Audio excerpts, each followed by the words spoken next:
Ibu bapak, saya akan membacakan dulu ini pertanyaan sisa dari Masjid Bojong Tanjung, Masjid Al Hikmah di Bojong Tanjung.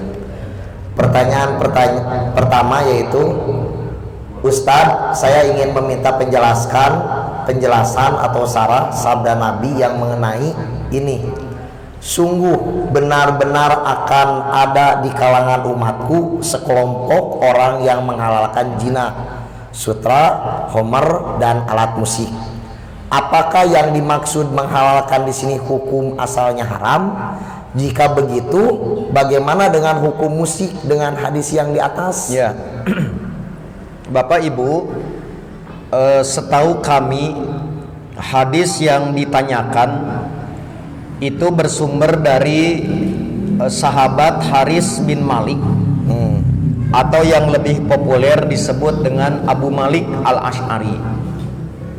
Redaksi yang tercantum dalam riwayat Imam Al-Bukhari, sabda nabinya itu, la yakunanna min ummati, niscaya akan ada dari umatku aqwamun, suatu kaum, yastahiluna al-hira wal hariro wal khamro wal ma'azifa, yang menganggap halal yaitu perzinahan, sutra, khamr, dan alat musik.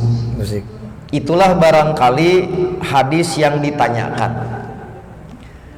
Untuk memahami maksud hadis ini, maka perlu melibatkan hadis yang lain yang kami sebut metode tafsir riwayah biriwayah, menjelaskan maksud Nabi oleh Nabi sendiri. Nah, ternyata Bapak Ibu, dalam hadis lain, misalkan dalam riwayat Imam Ibnu Majah, hadis itu dijelaskan konteksnya. Misalkan, la yashrabanna nasun min ummati al-khamra yusammunaha bighairis miha, niscaya akan ada sekelompok manusia dari umatku yang pasti meminum khamr, maka agar dihalalkan dia merekayasa nama, bukan homer jadi bir ngaranna teh. Yu'zafu ala ru'usihim bil ma'azib wal mughanniyat. Ketika teler,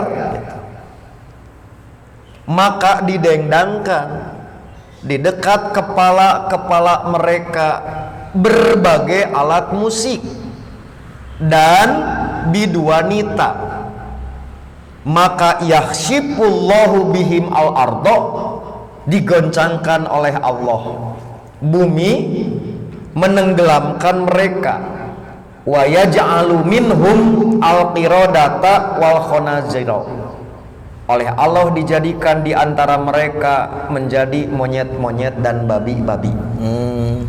Nah, lihat Bapak Ibu, berdasarkan hadis yang kedua, maka hadis yang pertama yang ditanyakan maknanya bukanlah haram secara zatnya.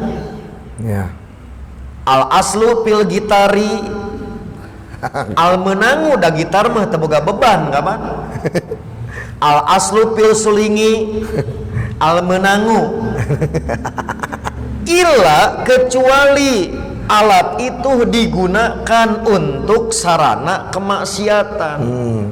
Ibu, saya percaya orang Katapang belum pengalaman mabuk, belum, kecuali mabuk kendaraan pakai antimo. Coba kerteler didengdangkan musik, dah mabuk skin musik degung atau bu. Wah kan? Paling jenis musik usari mah ajeb gitu kan. Nah, setelah itu nyanyi, damal mungkin nyanyina Cici Cangkurileung.